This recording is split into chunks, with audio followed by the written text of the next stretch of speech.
teman-teman semua, apakah kalian pernah dengar tentang ilmu sosiologi? Kira-kira gimana ya ilmu sosiologi itu bisa ada? Nah, kali ini kami akan membahas tentang sejarah terciptanya ilmu sosiologi. Simak videonya baik-baik ya. Sosiologi berasal dari dua kata bahasa Latin, yaitu socius artinya masyarakat dan logos artinya ilmu, atau secara sederhana berarti ilmu tentang masyarakat. Lahirnya ilmu sosiologi tidak bisa dilepaskan dari dua peristiwa besar yang mengguncang Eropa pada abad ke-18 dan awal abad ke-19, yaitu Revolusi Prancis dan Revolusi Industri di Inggris. Kedua revolusi ini memicu perubahan sosial yang sangat cepat, yang pada akhirnya menciptakan kebutuhan akan suatu ilmu yang mampu memahami, menganalisis, dan merumuskan solusi atas berbagai masalah sosial yang muncul. Yang pertama yaitu Revolusi Prancis. Peristiwa Revolusi Prancis menjadi tanggung jawab dalam munculnya prinsip liberté, égalité, dan fraternité, yaitu kebebasan, kesetaraan, dan persaudaraan. Sebagian besar penyebab terjadinya revolusi Prancis diakibatkan oleh ketidaksetaraan ekonomi dan status sosial yang dibagi menjadi tiga atau disebut juga general stage. Pendeta sebagai stage pertama, bangsawan kedua, dan rakyat biasa sebagai stage terbawah, serta sistem politik yang menganut sistem monarki dan diperparah dengan adanya aturan yang dibuat oleh rezim lama yang berdasarkan status sosial masyarakat pada saat itu. Perkebunan yang dimiliki oleh pendeta dan bangsawan akan dibebaskan dari pajak, sedangkan yang dimiliki oleh rakyat biasa diharuskan membayar pajak kepada pemerintah kerajaan. Louis XVI yang menjadi raja dinilai tidak baik serta sulit mengambil keputusan, yang membuat masyarakat marah sehingga terjadi perselisihan antara keluarga bangsawan dan juga masyarakat Prancis. Selain itu, istri dari raja, Marie Antoinette, juga terkesan tidak adil dan selalu membela keluarga bangsawan. Dan tidak hanya itu, kesulitan ekonomi yang diakibatkan oleh peperangan Prancis dalam membantu Amerika ternyata meninggalkan banyak hutang. Berkembangnya paham Aufklärung dengan slogannya berani berpikir sendiri dan adanya sentimen-sentimen radikal terhadap kekuasaan yang absolut menjadi pemicu terjadinya revolusi Prancis. Menteri Keuangan Prancis Charles Alexander de Calonne mengatur pertemuan notables pada 1787. Pertemuan tersebut dihadiri sebagian besar berasal dari keluarga bangsawan dan beberapa pendeta. Pertemuan ini membahas tentang reformasi yang diusulkan oleh Calonne untuk menghilangkan defisit anggaran dan dialihkan dengan menaikkan pajak bagi para bangsawan. Namun, majelis menolak untuk bertanggung jawab atas reformasi tersebut dan mengatakan kepada Calonne bahwa hanya General Estage selaku perwakilan dari pendeta, bangsawan, dan rakyat Prancis yang dapat menyetujui reformasi tersebut. Louis XVI selaku raja menolak usulan tersebut dikarenakan General Estage berasal di bawah kekuasaannya dan dapat melemahkan otoritasnya sebagai raja. Dia memecat Calonne dan membawa reformasi tersebut ke parlemen. Parlemen yang terdiri dari beberapa pendeta dan rezim lama mendukung usaha dari Calonne bahwa negara harus menghilangkan defisit anggaran dan menaikkan beban pajak bagi para keluarga bangsawan. Namun, alih-alih menyetujui usulan tersebut, Louis XVI malah berpihak kepada bangsawan, sehingga hal ini membuat kerusuhan terjadi.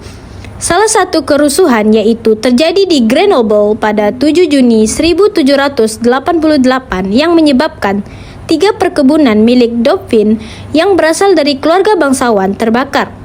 Menyadari terjadinya kerusuhan di beberapa tempat, Louis XVI menunjuk Jacques Necker sebagai Menteri Keuangan yang menggantikan Calonne, serta membuat pertemuan ulang bersama General Estage pada 5 Mei 1789 untuk membahas masalah keuangan tersebut. Terdapat 578 deputi yang mewakili suara rakyat yang diantaranya berasal dari keluarga pendeta dan bangsawan. Disayangkan bahwa rakyat biasa tidak bisa memberikan suaranya dikarenakan suara tersebut harus diwakilkan oleh kaum bangsawan. Mereka memprotes tentang aturan tersebut dan menuntut agar suara mereka bisa dihitung berdasarkan kepala. Namun, tuntutan tersebut ditolak keras oleh keluarga bangsa. Puncak tuntutan terjadi pada 13 Juni 1788. Abbé Emmanuel Joseph Sieyès bersama rakyat Prancis melakukan mosi kepada pemerintah dan memproklamirkan dirinya sebagai Majelis Nasional tanpa izin resmi dari Louis XVI. Mereka didukung oleh banyak pendeta dari kalangan rakyat biasa yang jumlahnya melebihi jumlah pendeta tinggi aristokrat. Pada 20 Juni 1788, mereka mulai melakukan aksinya dengan menduduki lapangan tenis sang raja dan bersumpah tidak akan bubar sampai Louis XVI meresmikan diri mereka sebagai Majelis Nasional. Peristiwa inilah yang menjadi awal dari Revolusi Prancis. Revolusi ini tidak hanya membawa perubahan politik, tetapi juga kekacauan sosial, yaitu berbagai peperangan. Kekacauan ini menimbulkan ketidakstabilan sosial yang sangat besar. Yang kedua, yaitu revolusi industri di Inggris. Revolusi industri yang terjadi di Inggris pada akhir abad ke-18 hingga awal abad ke-19 merupakan peristiwa penting yang tidak hanya mengubah cara manusia bekerja dan memproduksi barang, tetapi juga membawa dampak sosial yang sangat luas. Revolusi ini ditandai oleh peralihan besar-besaran dari sistem produksi agraris dan manual ke sistem industri berbasis mesin dan pabrik. Peristiwa ini dimulai di Inggris karena negara tersebut memiliki sejumlah keunggulan, yaitu stabilitas politik, sistem ekonomi kapitalis yang berkembang, serta ketersediaan sumber daya alam seperti batu bara dan biji besi yang sangat dibutuhkan dalam produksi industri. Selain itu, kemajuan ilmu pengetahuan dan teknologi seperti penemuan mesin uap oleh James Watt pada tahun 1769 mempercepat proses mekanisasi dalam sektor-sektor penting seperti tekstil, transportasi, dan pertanian. Pertumbuhan penduduk yang pesat akibat revolusi pertanian juga menciptakan tenaga kerja yang murah dan melimpah, yang kemudian mengisi pabrik-pabrik baru di kota-kota yang berkembang dengan sangat cepat. Namun, kemajuan industri tidak hanya membawa perubahan dalam ekonomi, tetapi juga menyebabkan transformasi sosial yang sangat besar.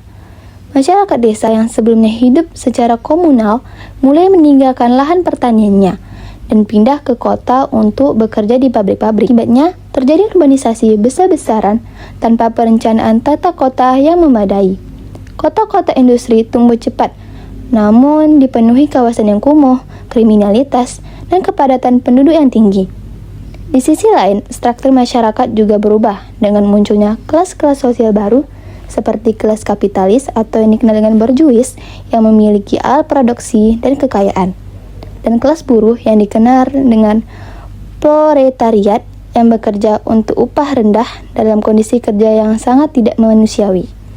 Jam bekerja yang panjang, upah yang kecil, dan tidak adanya perlindungan sosial menyebabkan penderitaan besar bagi semua kaum buruh. Pergeseran dari masyarakat agraris yang relatif stabil menuju masyarakat industri yang dinamis dan penuh tekanan sosial memunculkan berbagai persoalan seperti kemiskinan, kriminalitas, konflik kelas, dan krisis nilai dan norma sosial. Lahirnya ilmu sosiologi menjadi jawaban atas kebutuhan memahami masyarakat secara rasional dan ilmiah. Auguste Comte pada tahun 1798 sampai 1857 yang disebut sebagai Bapak Sosiologi adalah tokoh utama yang pertama kali merumuskan sosiologi sebagai ilmu yang berdiri sendiri. Comte terinspirasi oleh gejolak sosial akibat revolusi Perancis dan dampak revolusi industri di Inggris. Comte percaya bahwa masyarakat harus dipelajari seperti alam melalui metode ilmiah yang objektif. Comte mengembangkan teori positivisme yang menyatakan bahwa pengetahuan yang benar hanya dapat diperoleh melalui observasi empiris dan logika. Comte juga membagi perkembangan pemikiran manusia ke dalam 3 tahap, yaitu teologis, metafisik, dan positif yang mencerminkan transisi dari cara berpikir religius ke cara berpikir ilmiah. Selain Comte, tokoh-tokoh lain seperti Karl Marx, Emil Durkheim, dan Max Weber juga ikut mengembangkan fondasi awal sosiologi dengan fokus pada konflik kelas, struktur sosial, dan makna tindakan sosial dalam masyarakat modern. Mereka semua, dalam konteks yang berbeda, menanggapi dampak dari revolusi sosial dan ekonomi yang mengubah wajah Eropa. Dengan demikian, ilmu sosiologi lahir sebagai respon intelektual terhadap perubahan radikal dalam masyarakat, sebagai usaha untuk memahami, menjelaskan, dan mengarahkan perubahan sosial dalam dunia modern. Ilmu sosiologi tidak muncul secara tiba-tiba, melainkan tumbuh dari kegelisahan intelektual atas perubahan besar yang terjadi di masyarakat Eropa akibat revolusi Prancis dan revolusi industri di Inggris. Kedua revolusi tersebut tidak hanya menghancurkan struktur lama, tetapi juga membuka jalan bagi cara berpikir baru tentang masyarakat, yang akhirnya melahirkan kebutuhan akan suatu ilmu yang khusus mempelajari manusia dalam konteks sosialnya, yaitu sosiologi. Nah, gimana? Kalian udah pada tahu kan sejarah ilmu sosiologi? Semoga bermanfaat. Terima kasih.